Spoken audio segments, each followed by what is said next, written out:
Love story नहीं चल रही थी, ऑलरेडी मैरिज हो चुकी थी और वो मैरिज मैंने ही करवाई थी। बिकॉज उस टाइम तक ना ऐसी कोई दिक्कत नहीं, छोड़ ना दे, तुझे तलाक ना दे दे, ये वो, तो लोगों की वजह से वो जो हमारा रिश्ता खराब हुआ था। फिर जब मैं अलग हो गई तो रियलाइज हुआ कि नहीं यार। इलेक्शन के बाद पायल मलिक का पहला इंटरव्यू सामने आ चुका है।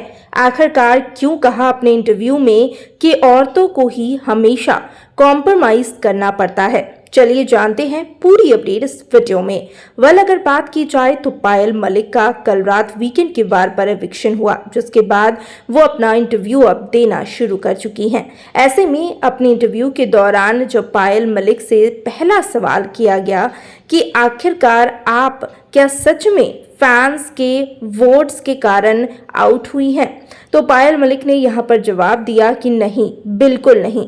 पहले तो मुझे ऐसा लगता था कि मैं बेघर हो चुकी हूँ क्योंकि मुझे कम वोट्स मिले हैं, लेकिन जैसे ही मैं घर से बाहर आई वैसे ही मुझे पता चला कि मुझे फैंस ने बहुत ज़्यादा प्यार दिया।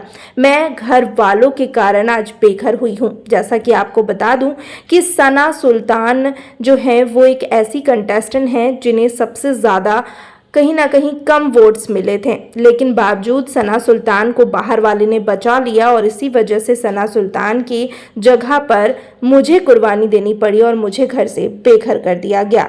इसी के साथ साथ जब उनसे दूसरा सवाल किया जाता है कि एक वक्त पर सना ने ये सवाल किया था अरमान से कि जैसे आपने दूसरी शादी लाकर रख दी पायल मलिक के सामने, तो क्या पायल भी अगर दूसरी शादी आपके सामने लाकर रख देती तो क्या आप एक्सेप्ट करते? जिसके बाद अरमान ने कहा था कि नहीं, मैं बिल्कुल एक्सेप्ट नहीं करता। ऐसे में यहाँ पर पायल मलिक ने कहा कि नहीं, मुझे ये बात नहीं पता है, आपने ही ये बात बताई है, मैं ये क्लिप ज़रूर देखूंगी, लेकिन मुझे ऐसा लगता है कि हमेशा औरतों को ही कॉम्प्रोमाइज़ करना पड़ता है, औरतों को काफ़ी कुछ सोचना पड़ता है और इन चीज़ों के कारण उन्हें कॉम्प्रोमाइज़ करना कंपलसरी हो जाता है। आदमियों का क्या ही है। इसी के साथ साथ जब उनसे तीसरा सवाल किया गया कि अगर अरमान ने जो कहा है कि आप बच्चे का ख्याल रखेंगी बाहर जाकर, तो इसमें आपको क्या लगता है, क्या सच में अरमान चाहते थे कि कृतिका घर के अंदर रहे और पायल ही बाहर आ जाए बच्चों का ख्याल रखने के लिए? ऐसे में अगर बात की जाए तो यहाँ पर पायल ने कहा अरमान ने किसी गलत इंटेंशन में ये बातें नहीं कही। हाँ, ये भी ज़रूरी है कि बच्चों का ख्याल रखने के लिए किसी एक माँ का होना ज़रूरी है, और मैं यही कम से कम मान रही हूँ कि चलो कृतिका नहीं तो मैं अपने बच्चों के पास होंगी, उनके मम्मी पापा और नहीं है तो।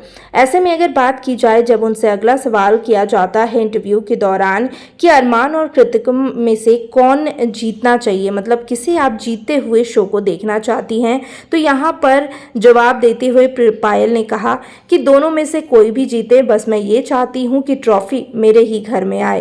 वहीं जब अगला सवाल पायल मलिक से पूछा गया कि क्या आपके नहीं होने के बाद अगर इतने दिनों तक आपके बिना कृतिका और साथ ही साथ अरमान एक साथ होंगे तो क्या उनके बीच में प्यार बढ़ जाएगी? क्या ऐसा नहीं होगा कि आपको भूलकर अरमान सिर्फ कृतिका के साथ ही रहना चाहें? जिसके बाद यहाँ पर पायल कहती हैं कि ऐसा कभी नहीं हो सकता है, मुझे अरमान और कृतिका दोनों के ऊपर पूरा भरोसा है, दोनों में से कोई भी अब मुझे धोखा नहीं दे सकते हैं। पायल की ये बातें कहीं ना कहीं आपका दिल भी छू ही चुकी होंगी। पायल मलिक एविक्ट तो हो गई, लेकिन आज भी पायल यही चाहती हैं कि अरमान और कृतिका में से कोई एक जीते और ट्रॉफी घर आए।